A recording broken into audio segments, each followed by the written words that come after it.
even before joining the service, I could have understand at least some bit of different responsibilities that the collectors or IAS officers are supposed to perform. After joining the service, I believe that the responsibility has grown many-fold.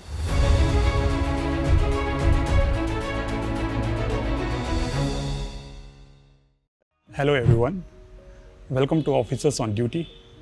I am Rohit Singh, an IAS officer of Madhya Pradesh cadre, presently posted as Collector and District Magistrate, Narsinghpur, a district in the Jabalpur division of Madhya Pradesh.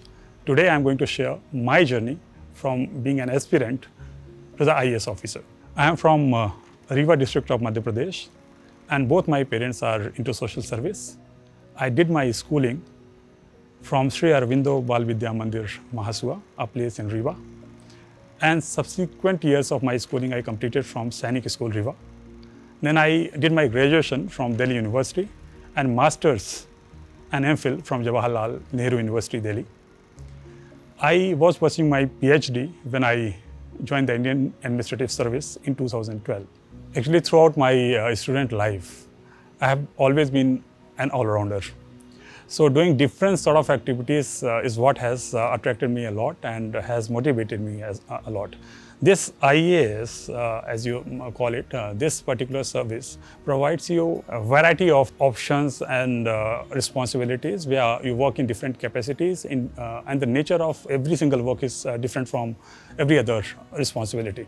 So there is a lot of variety in the service and different sort of responsibility you want to take at different points of time. Anything that is quite monotonous does not attract me too much. And this very variety in the nature of the job that we perform as an IAS officer has been my motivating factor throughout. We took the examination in 2011 and that was a year when CSAT, Civil Services Aptitude Test, was introduced.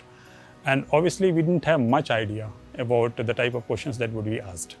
Since prelims happens to be quite dicey in the sense that we do not know what questions from where would be asked. And taking the attempt and wasting it at the prelims level means a lot for an aspirant, for a student, because obviously not only you lose the year, but also the attempt at it.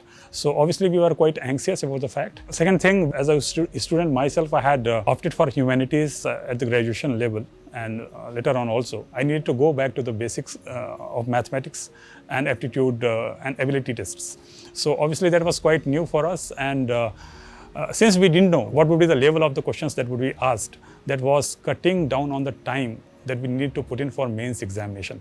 However, both prelims and mains, as that was the year when this new pattern was introduced, many of my friends who were well prepared from mains perspective and from interview perspective dropped out because obviously they were quite anxious about it. So prelims went off well, mains went off well, and of course my interview was on the first day itself in the second half, and I think I was the first person who went inside the interview room to be introduced, and many questions from JNU, politics in JNU, and my background from Sainik School were asked, and board members were quite happy, and in fact they beat the table, they applauded my answers quite often, and the interview went off very well.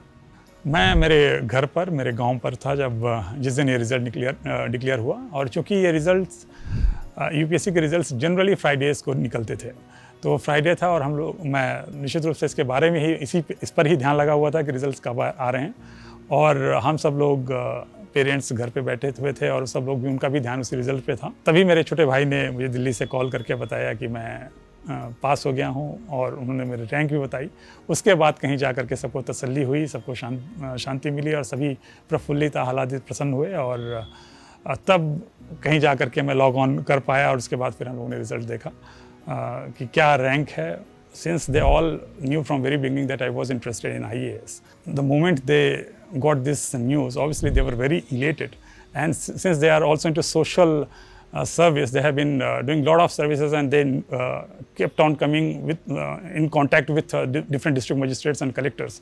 So obviously they were in cloud nine, if I can say so. As I expected, and since public administration was also one of the optional subjects, so even before joining the service, I could have understand at least some bit of different responsibilities that the collectors or IAS officers are supposed to perform. After joining the service, I believe that the responsibility has grown many-fold, and today I am supposed to be more responsible, and we need to put in a lot of effort. So this means a lot of responsibility after you join the service.